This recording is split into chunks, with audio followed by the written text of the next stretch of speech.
Hi guys, and welcome to week 2 presentation. My name is Evelyn Bright and this is for MPA 580. So the agenda is theory summary and then choosing 2 theories that apply to public administration, which I chose utilitarianism and contractitarianism. And then also to explain if virtue theory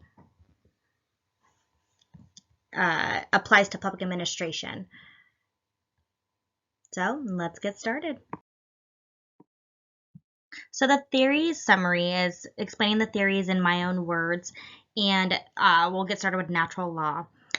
Natural law talks about the moral standards of human behavior and the way that humans view the world from right and wrong.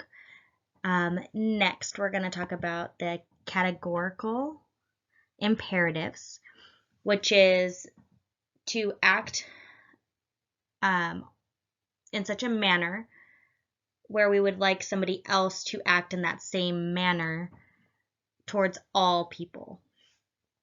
The next one would be utilitarianism, and this is the actions that foster happiness and pleasure and oppose the action that causes unhappiness or harm to anyone. And lastly, contractitarianism is the type of moral political theory in regards to having a contract or an agreement among individuals to account for everything in content to discussions and so on and so forth. So when talking about utilitarianism, it's really referring back to ourselves and ourselves alone, and we consider what we can do that's going to benefit us because it gives us the most pleasure, the most happiness. We don't want to be surrounded by anything that's unhappy, makes us, sad, or harms us in any type of way. So applying that to public administration, you want your people to be happy. So if you run a business or you run a company in the way of,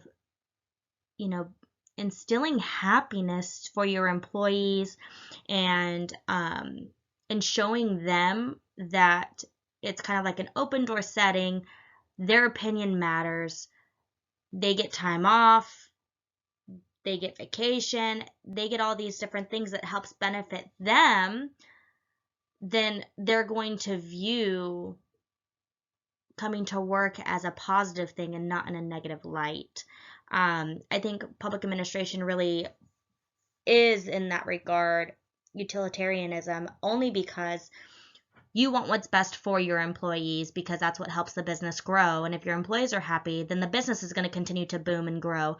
And you're going to get more people that are wanting to be a part of your business or a part of your company to help grow it even further and build it. And then obviously that benefits you as, the administrator or as the manager, and it will bring you happiness to build obviously your business, build it up to become, an entrepreneur, whatever you choose. But I do think utilitarianism is a focal point for public administration. So when talking about contractitarianism, I feel like I'm saying that wrong, but it's okay. It's in regards to a contract.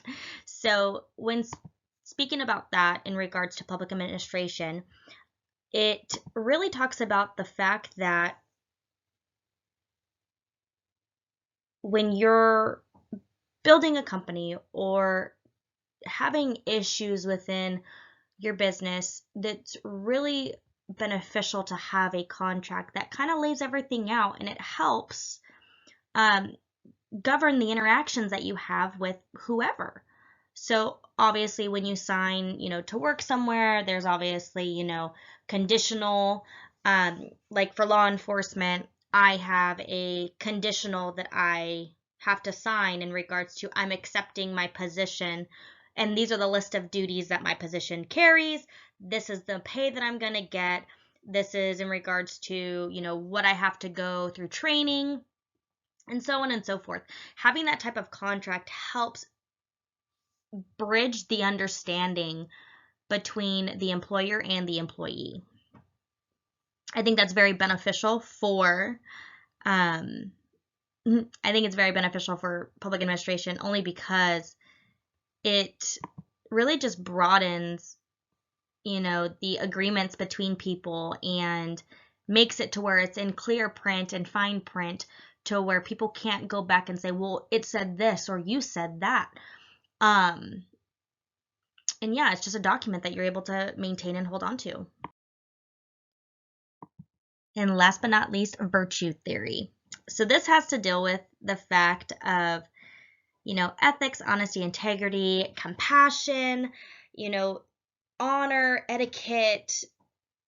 All of this stuff is, being selfless and putting somebody before yourself. And in public administration, I think it's very difficult for a lot of people to do. And for instance, I will use it in my workplace. I'm a police officer, so it's very difficult when you get higher up into the police force that it doesn't become political. It's very difficult to, talk about virtue theory and sit here and say that, some of my higher ups will put themselves before me. But we take an oath and we're supposed to, have our partners before ourselves. And I make sure my partner goes home at night, no matter what.